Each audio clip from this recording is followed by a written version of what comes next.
guys, so today I'm going to be doing a little video for those college people, or literally just anyone who's kind of living on their own and is new to cooking or doesn't like cooking and needs something easier and healthier and yeah, all those things.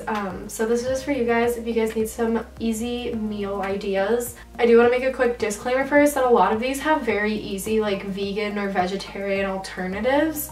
So I will definitely like give my advice on how to make them like vegan or vegetarian, just in case there are some like dietary restrictions or people that are vegan slash vegetarian slash whatever you may be. Okay, so the very first thing that I make, and is probably one of the fastest things that I make, is a baked sweet potato, and it's kind of like taco style. So the appliances you'll need for this are a stovetop and a microwave. If you are not going to use meat, then you don't necessarily need a stovetop, but if you're using like a meat alternative, like a meatless meat, then you might. It really depends on how you want to take this, but basically you just pop a sweet potato in the microwave for around 5 minutes. Yeah, that's like the base of this meal. So that's like the most important part, and it's obviously vegan slash vegetarian to begin with. The other things you will need for this are some sort of protein. I use turkey burger because I know it's just a little bit healthier than ground beef or something like that. There are definitely some like ground beef type of alternatives that you definitely could use that are meatless. So I've heard some good things about the Gardein beefless ground. I'll like insert a little picture here. I've heard some good things about that one, and I've never personally tried it. I'm about to try it for my dinner tonight, and I'm kind of excited about it, but I've heard you cannot tell a difference, so recommend that if you are looking for a meat alternative. But some people just don't like meat at all. You don't have to use meat. The sweet potato is probably good enough. You can probably substitute the meat with the other ingredients that I'm going to be putting in. So the 3 toppings that I like to put in are cheese, onions, and avocado. If you're going to use less meat, then I'd maybe put in more avocado or something like that. But usually I use around half of an avocado for this one. Maybe you could use like a whole avocado if you don't want to use meat. And then as for onions, I prefer red onions just because they have a little more taste. Green onions would be good too. I just like how there's extra flavor in red onions, so that's why I do that. And then for cheese, I usually just like shred the cheese on my own, or like I'll buy shredded cheese or something and put that on top. You can definitely find a vegan alternative, or you just don't have to use cheese. I purely do that for flavor. There's no nutritional value. I simply just do that for flavor. But yeah, that one is super easy. And then obviously if you're gonna use like meat or anything, put seasoning in it. Rule of thumb, garlic doesn't hurt anyone.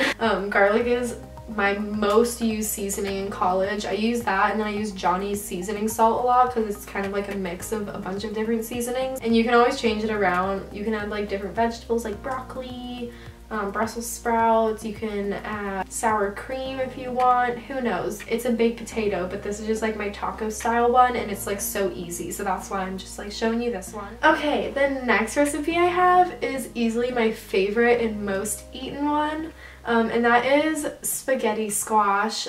I love spaghetti squash. Okay, let me just make a disclaimer here. Some people are squash haters, and I hate squash, but spaghetti squash is like different, if that makes sense. I don't even know, like I just hate the texture slash taste of other squash, but to me spaghetti squash like doesn't really have a flavor, and the texture is kind of like crunchy, so I don't mind that. I just usually hate the like squishy slimy texture of normal squash. But anyways, how you cook spaghetti squash, there are a couple different ways, but since we're college students, I'll just tell you the easiest way to do it, and that's the way I do it. So you'll need a glass like bowl, pan, what you can see what it is. I don't know what they're called. And then you need to fill it up with, I'd say like 1/4 to 1/2 inch of water. Cut the spaghetti squash in half and place that inside the water so the open part is face down. Some people like to scoop the seeds of the spaghetti squash out before. I personally do it after. There's no right or wrong way for that one. And then I'll put some like salt, pepper, maybe some like olive oil into the water, and then you literally put it in the microwave for 15 minutes, and that's all you have to do. So while that cooks in the microwave, I usually make the toppings. For this one, I went a little more above and beyond, only because Sarah was having spaghetti that night, and I was like, I'm just gonna make us a meat sauce. So I actually used the turkey burger from the night before that I had left over from my sweet potato, and I just made a quick little meat sauce. I got a jar of tomato sauce, put that in with the meat, added a bunch of seasoning, put some onions, like sweet onion. I put a bunch of garlic in it, and then I also put a ton of seasoning. I added some pesto, and I just made like a quick meat sauce. It's really not that hard. Usually what I do though is I just get tomato sauce and pesto, and then I cook up a sausage or something on a pan, which takes like 5 seconds. But either works. For the sake of the video, I just thought I'd show you the one that I personally think tastes a little better, but it does take a little more preparation time.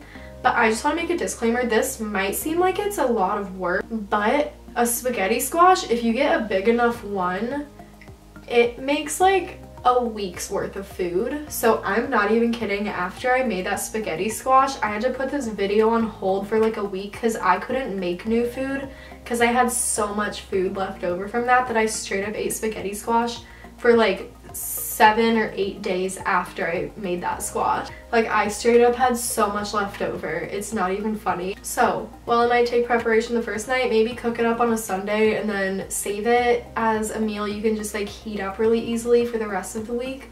That's what I did, and a spaghetti squash is so cheap. Like, this is a very affordable idea. So that's why it's my favorite, because I think it tastes good. It's a great spaghetti alternative. If you want like another spaghetti alternative, you can use things like zoodles, like zucchini noodles, or just like those kinds of things. There's like chickpea pastas, so those are healthy spaghetti alternatives. And then again, you don't have to use a meat-based topping. You can just do like tomato sauce or something. Okay, and then the last thing I have for this video in particular is definitely not the healthy version of it, but I included it because there are definitely healthy ways to do it. So that is just homemade pizzas. This is so easy, guys. Like, it literally took me 5 minutes to prepare, and then you just stick it in the oven for 10 minutes. But I personally just got already made crust, and then I put pizza sauce as the base, mozzarella, cheese, obviously, pepperoni, bacon bits, and onion as the tops. But that's not very healthy. So I just thought that even though the footage I have here isn't for a healthy thing, I can give you some ideas for a healthy alternative. So maybe if you want to like change things up, you can use like a pesto, like a vegan pesto base as a sauce. You can actually get vegan crust at a lot of places. Like Whole Foods has it. You can make your own, or even if you don't want to do vegan, there's like whole wheat options, stuff like that. And then as a cheese, you can use an alternative, or you don't even have to add cheese. That goes against like a lot of rules of pizza, but I don't judge. And then you can add things like vegetables on top instead. So you can add like spinach, tomato, you can still add onions, garlic. Easily go on Pinterest, find some more ideas, but I just thought I'd throw that out there because I did say it was a healthy video, but I just really, like, I wanted to make a healthy version, but sometimes I have to take Sara into consideration. I'm literally blaming her right now, but sometimes I have to take what she wants into consideration when we're grocery shopping. So I just got what we were gonna both be happy with eating. I really wanted to make the healthy version, but I had to think of someone else when I was making it. So those are my ideas. I hope you enjoy. I can definitely think of some more. Like, I would love to do a breakfast version of this because I don't like eating unhealthy breakfast, so I only really know healthy breakfast. If there's anything else, like maybe lunches, snacks, let me know if you guys want any more ideas, and I'll definitely make a video about it. Thank you so much for watching. Don't forget to subscribe if you aren't already. Thumbs up the video, turn on notifications. Yeah, my camera is literally about to die.